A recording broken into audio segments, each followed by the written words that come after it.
All right, good morning. You are watching a pre-recorded episode of the Brushfire Mind. We're going to be talking about gaslighting. I can't be with you this morning because I have to go get stabbed in my brain plate. Cameron, how you doing today?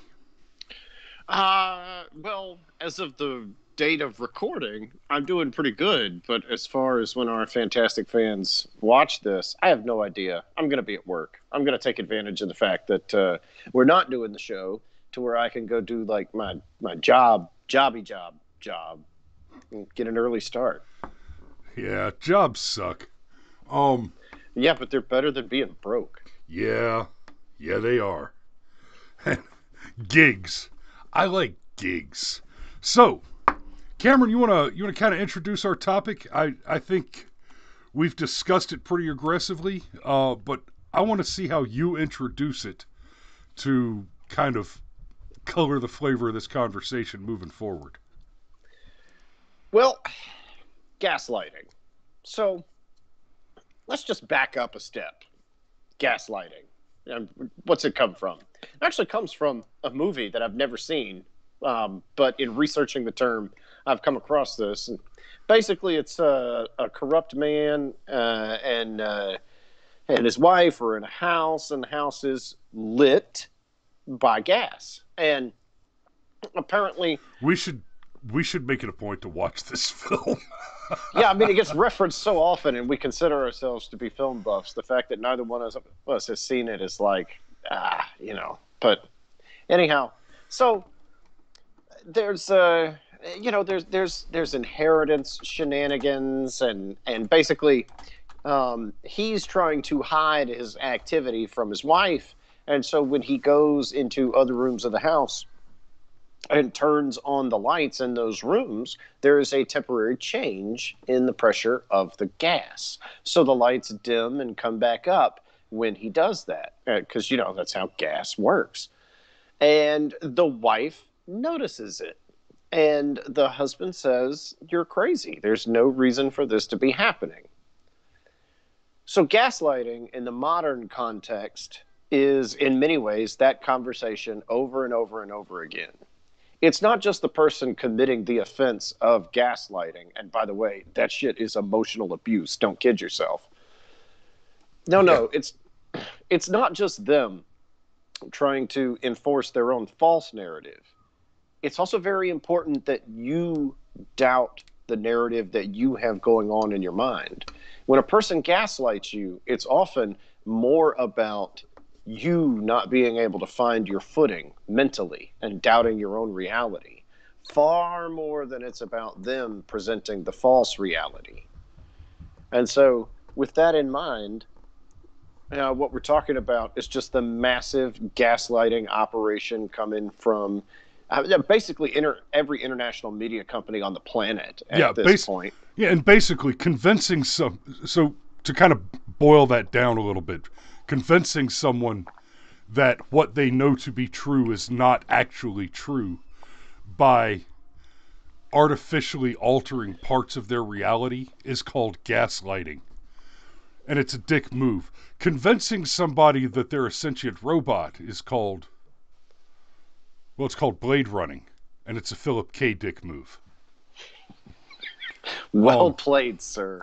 Well Now, played indeed. incidentally, while you were describing the film, I did a little internet's research, and I discovered that in fact you can go and watch the film.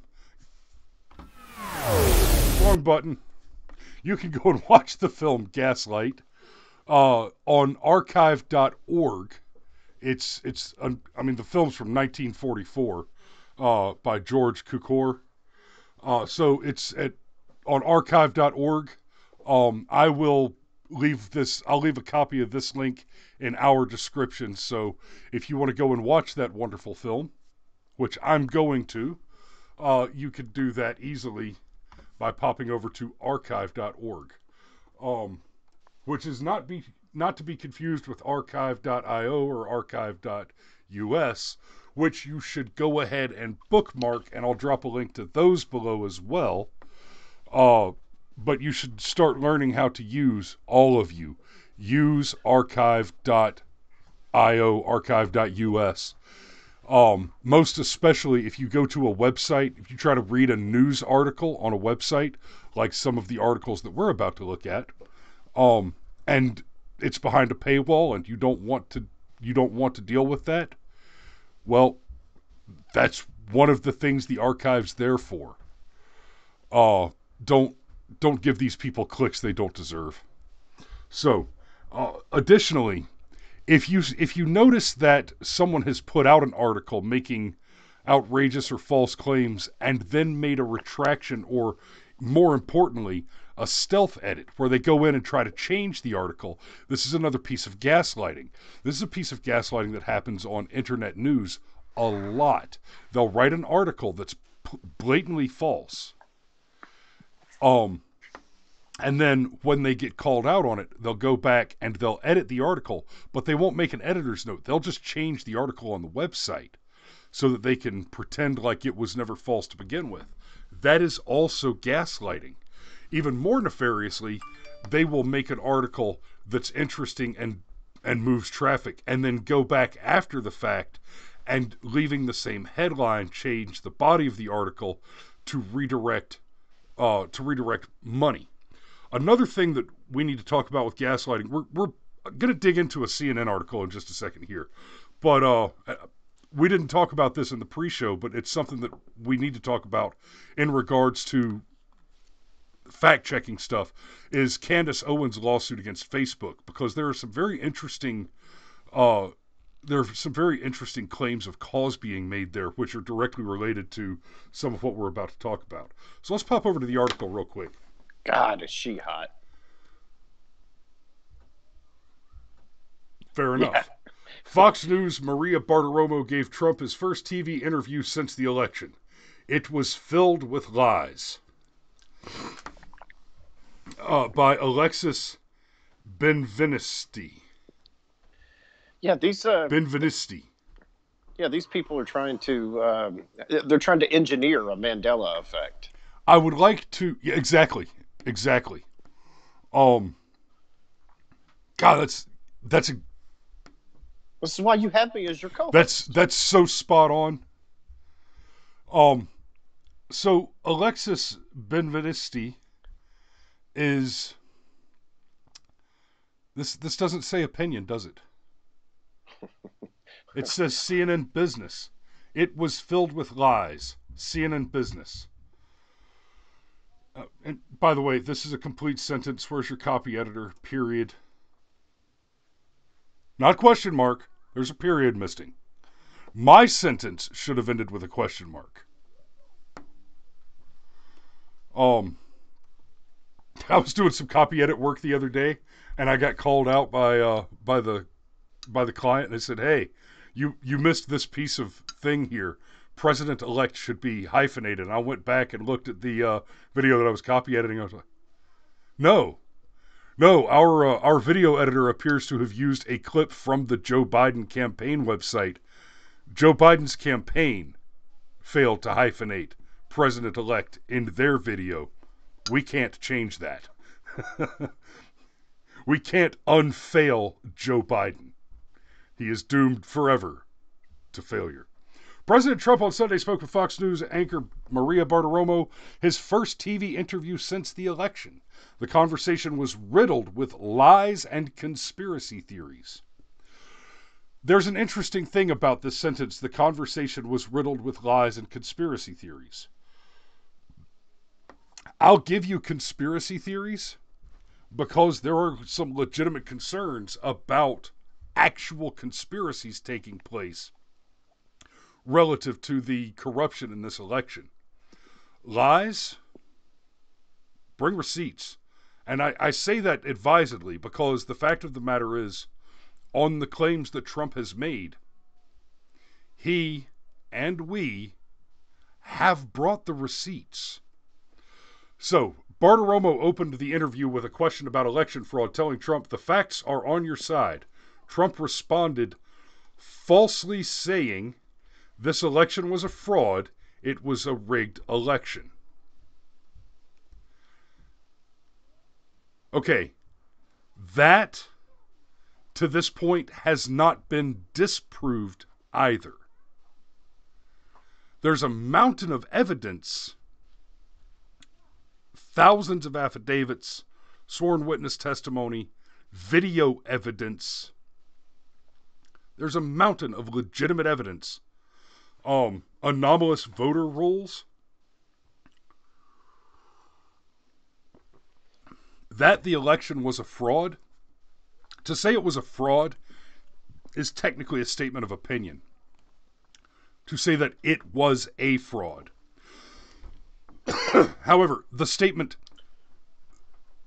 that fraud probably occurred based on the evidence available is immutable fact. It could be the case that no fraud occurred, and the statement, it looks like there was probably fraud based on the evidence available, is still a statement of fact.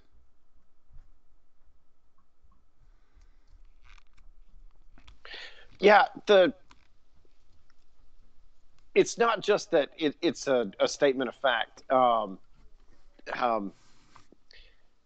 Bill Whittle was actually talking about this in something that I listened to earlier today, and his co-host was trying to give him a bunch of pushback, saying, "Bill, you can't prove a negative. You can't prove a negative."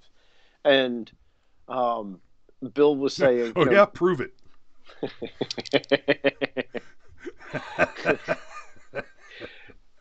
But Bill did make the point that, okay, we could turn over everything, and okay, fine, you can't prove the negative, but you can at least reinforce the positive and give people like you and I some degree of confidence that actually there were not the shenanigans that appear to have gone on, because it certainly appears to have been shenanigans. And look, if it turns out that hundreds of people have lied on affidavits about the presidential election, then put them in jail so this never happens again, because these people are flirting us right into a civil war. And I just, no, don't do that. Man, and just as a quick aside before we go on, I miss our chat already. Yeah, it's funny. The chat, for a regular show when we're actually live, the chat's just words running up the monitor over here. But I don't know if it's the time of day or if it's the actual chat that it feels hollow right now. It doesn't feel like the show. So, guys, we love you. We miss you. I'm sorry I couldn't be here this morning. I have to go down to the VA and get stabbed in the brain pan. It happens. But no, the actual gaslighting itself is the fact that they keep referring to him as president-elect. And we've touched on this on our show. He's not president-elect until certain constitutional things happen. Yeah, and real quick, we're going to get back to this more, but one of the elements of Candace Owens' lawsuit, she tweeted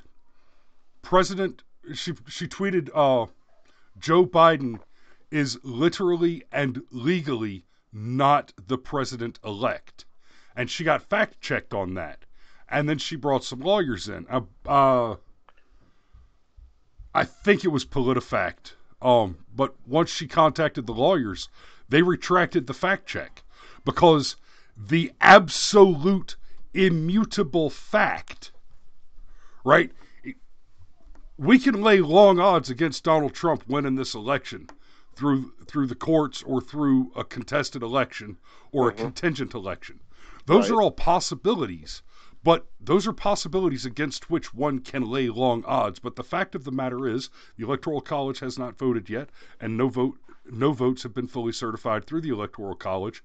It will not be the case until January 6th that Joe Biden is literally and legally the president-elect, assuming he wins the election at that point. The election is still ongoing. It is the case that in the past, we have come to expect, by a reasonable measure of habit, to have the new president be a known factor by the end of the night, the election night. It is normal, historically, to wake up the next morning and know who the president is And part of that is that the loser conceded. But that's in elections where there's not historic fraud, historic turnout, like insane historic turnout, and insanely razor thin margins. Like, they keep touting that Biden won Georgia. Georgia that Biden says that he has won, even by his best estimates, he has only won by less than 0.5% in a state where there was a 20% change in votes during the recount, which was not a legitimate audit, just because we found that there were 3 entire SD cards worth of votes that had failed to be uploaded to the voting systems in 3 separate counties in Georgia.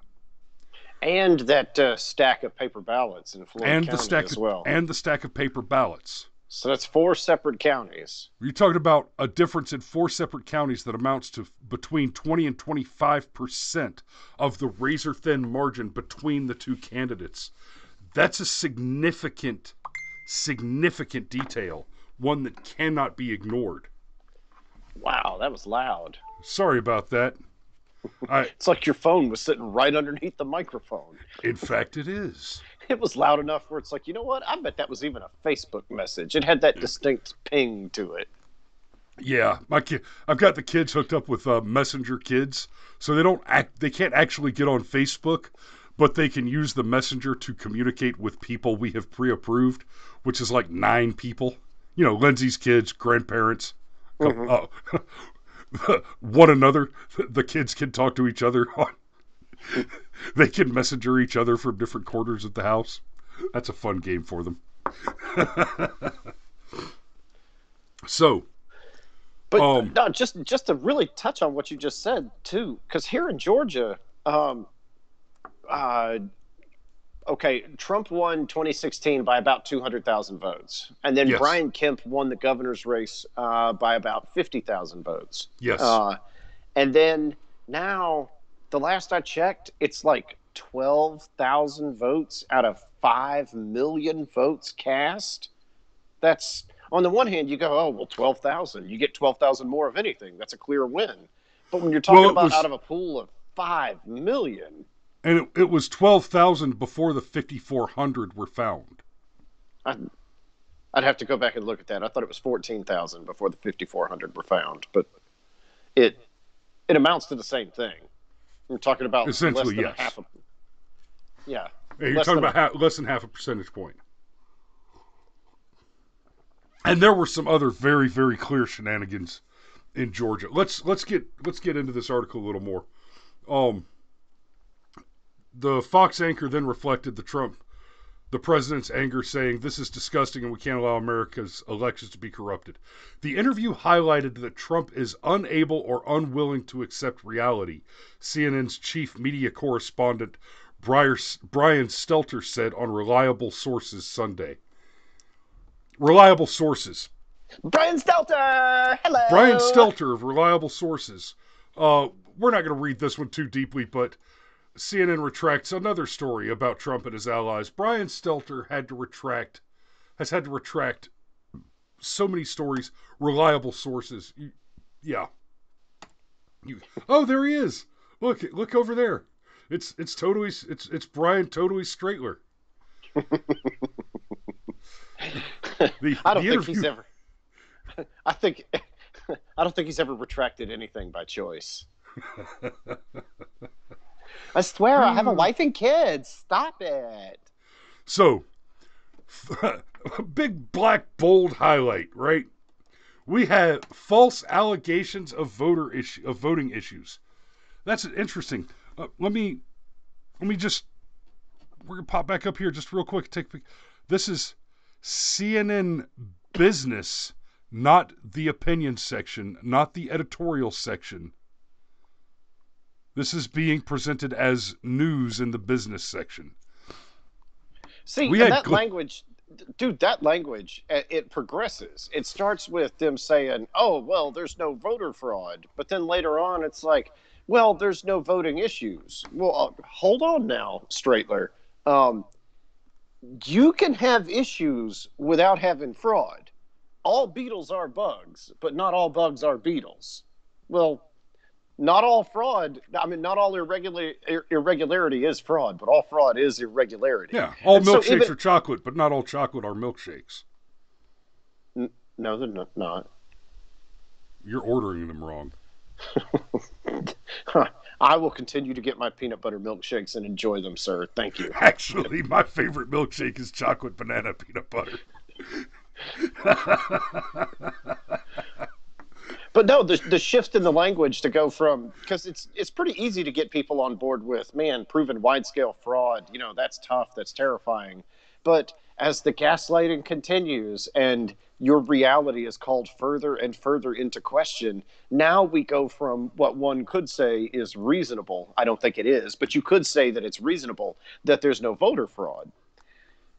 But now we're deliberately but now we're deliberately conflating that with there's no voting irregularity. And again, hold on, Straightler.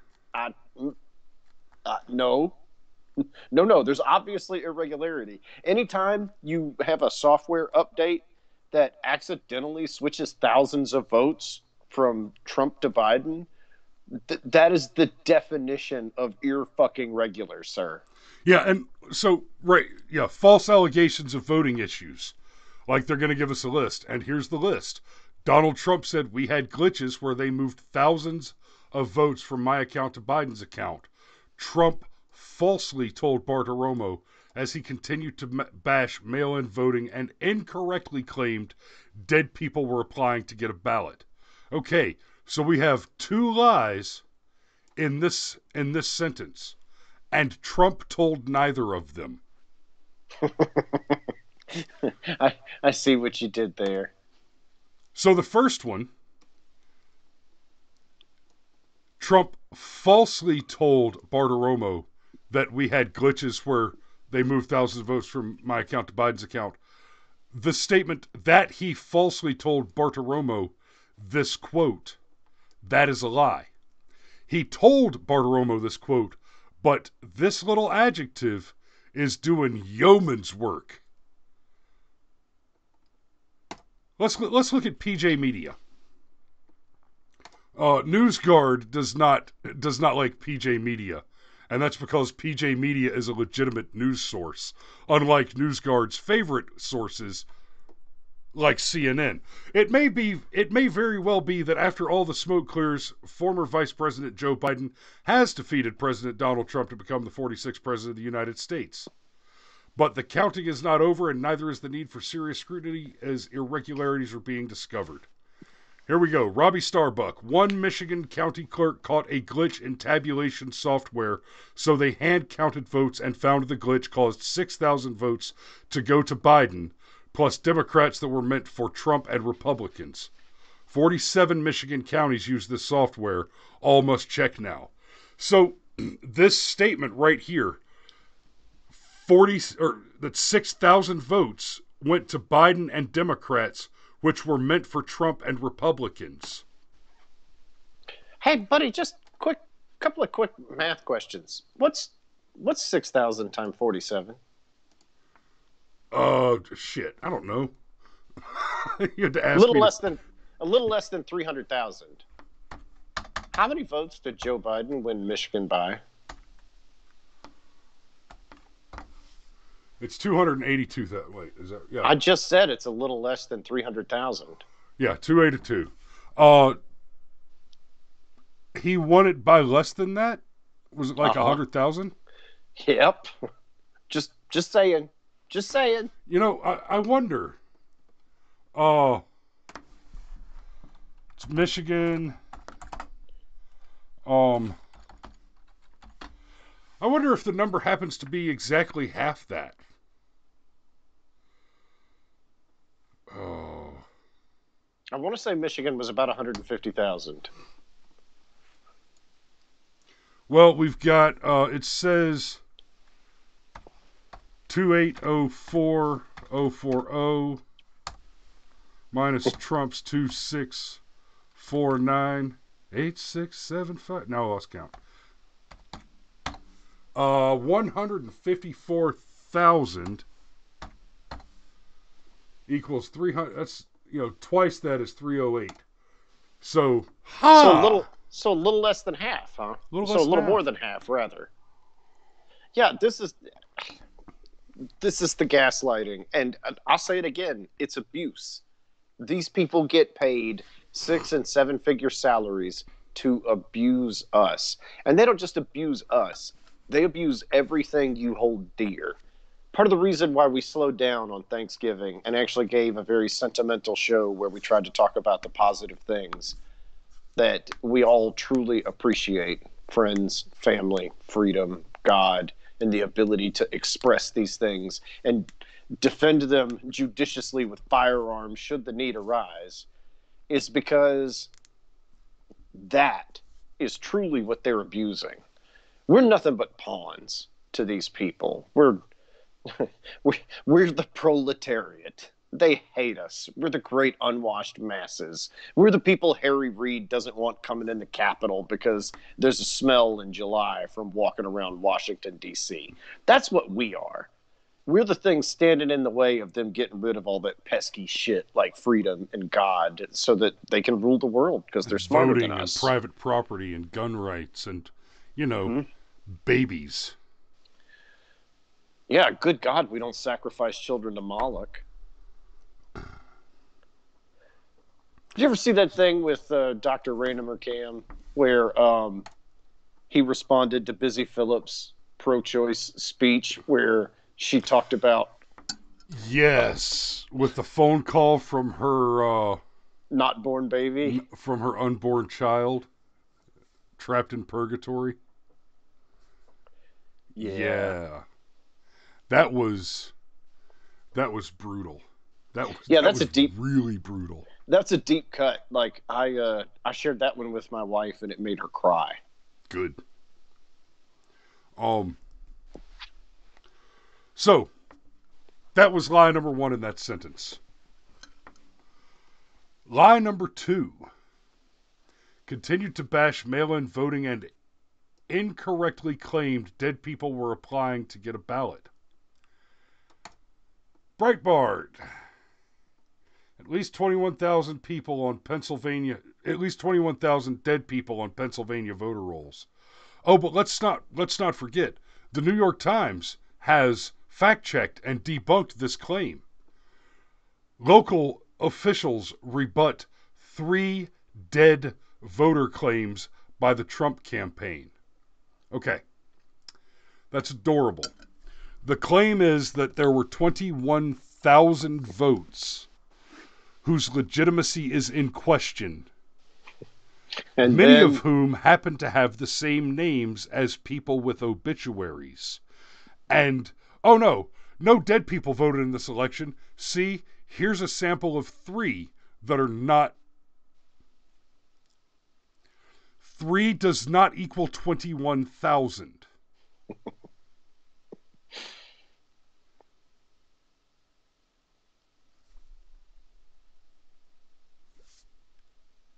yeah. So, 2 lies in 1 sentence. Need we even go further? Oh, Now, I think Brian Straitler's always willing to go further. damn, son. I want to wrap up talking about the gaslighting.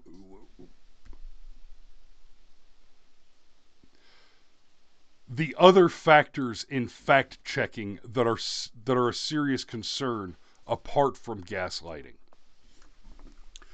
Cameron, have you read the? I'm sorry, I didn't bring this up in our show prep earlier.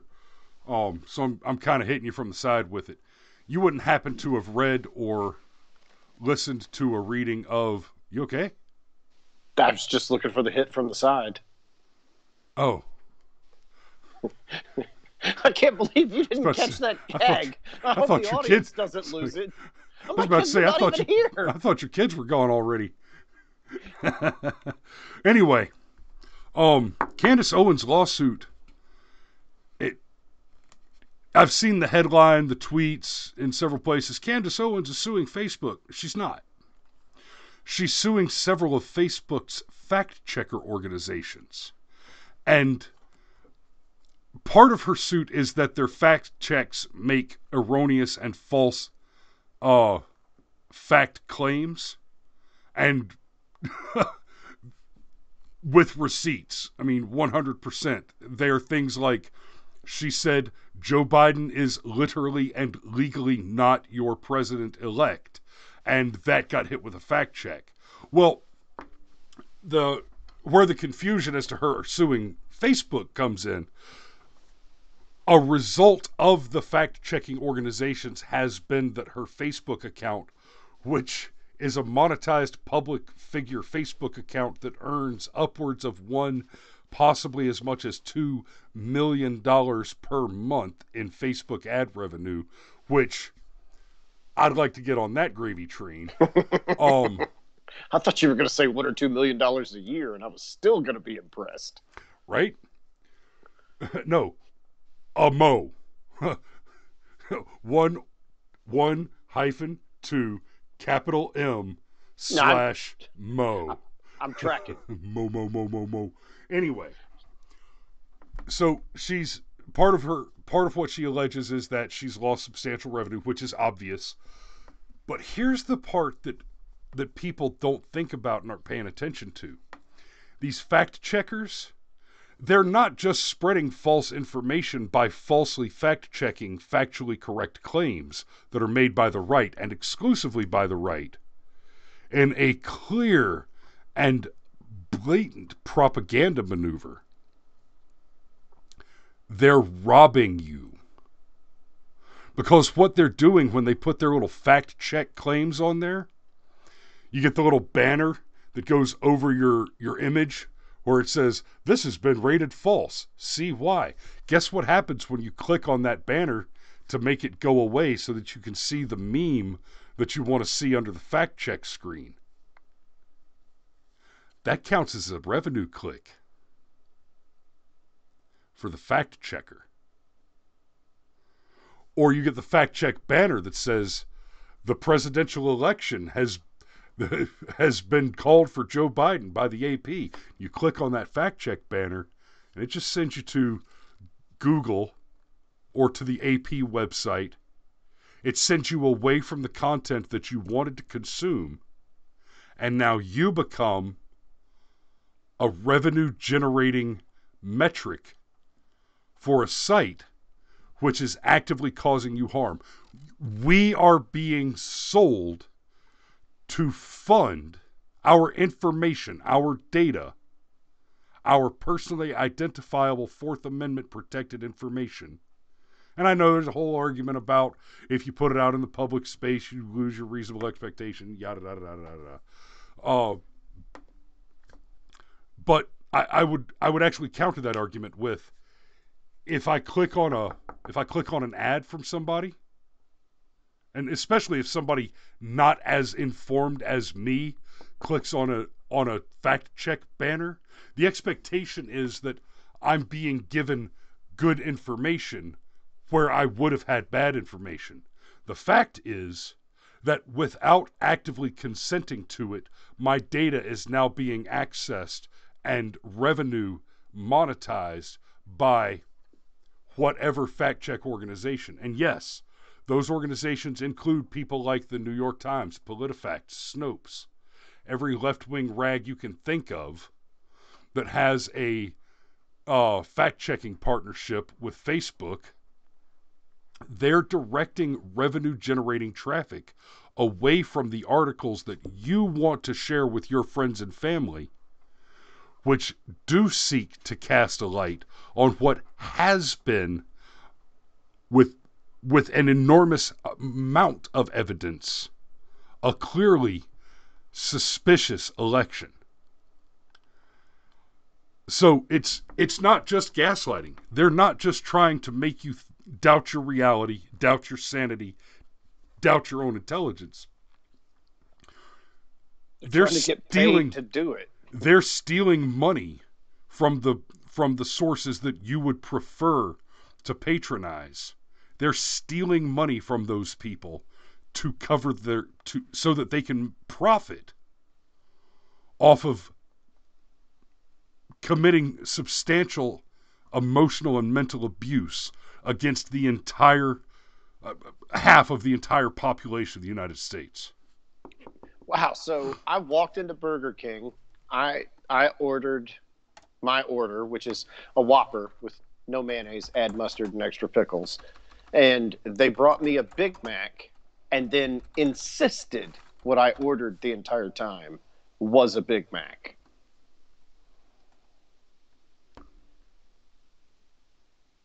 Damn. Yep. Kind of a different Me More Monday. We don't normally move into like deep psychological mental health topics, but seriously, go look up gaslighting and narcissism and realize the shallow, incomplete people that you're dealing with when you watch CNN. Go watch Dr. Ramani talk about narcissists and define them. And then go watch about 20 minutes of Don Lemon or Brian Straitler and tell me you're not dealing with a narcissist, somebody with a hole right down the middle of their soul. Yeah, keep talking for just a second. I'm looking something up. Oh, we'd say I thought that was rather a strong point to go out on. You threw me off. Sorry. I thought you'd come back in and put a button on it. I didn't understand you were looking something up. Yeah, sorry. We need more nicknames. Apparently. I did go back and watch that episode of Polytech where they were going on about the nicknames. I wish Alex could have remembered the one that he thought was so funny. I think it was Brad Double Fuck You. I think that's the one he was referring to. Oh, now let's drop one of these. There it is. Damn, man, we made it 37 minutes without dropping the F-bomb. Well played. Yeah, I know. I'm a crude bastard. Okay, so who can't vote in the U.S.? Children, felons, mentally handicapped, elderly, indigent.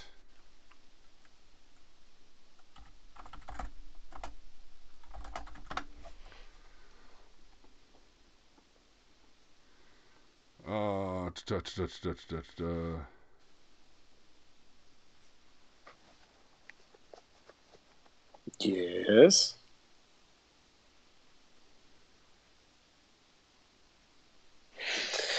Oh, dead air. Okay, so we were talking about something the other day, and you and I were talking about something the other day off air that we didn't get to on air. And while you were talking just a second ago, I thought, you know what? I bet I could find those numbers roughly pretty quick. So, okay, one more number that I want to double check. How many people voted this year? I mean, like 74 million for Trump and like 79 million for Biden? Something insane? It says 80,117,000 for Biden. Okay. Out of a country of 330, 350 million, depending on how you want to look at that census data, 170, basically we had 1 out of every 2 participate, supposedly.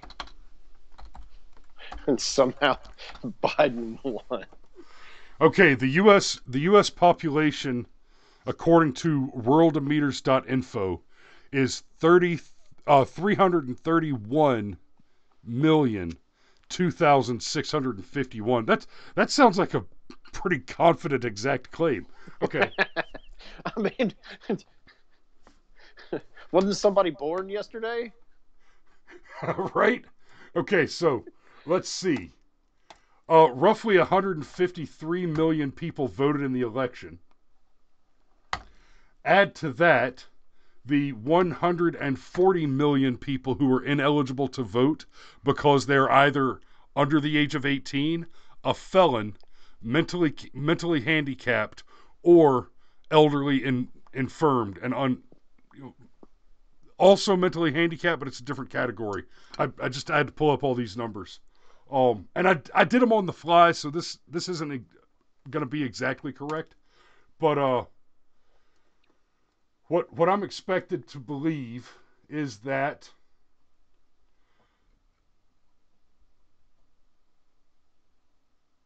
of 331 million people, about half of them voted and about half of them didn't. In a country where half of the people who can vote almost never do, which means a quarter.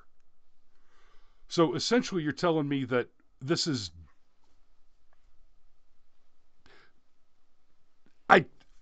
I can't even properly formulate exactly how suspicious this is, or even how this is suspicious exactly. But we know from recent studies, recent statements, there has been a lot of commentary on how many counties in America this year had 100% or more. Some reporting more than 150% of registered voters voting.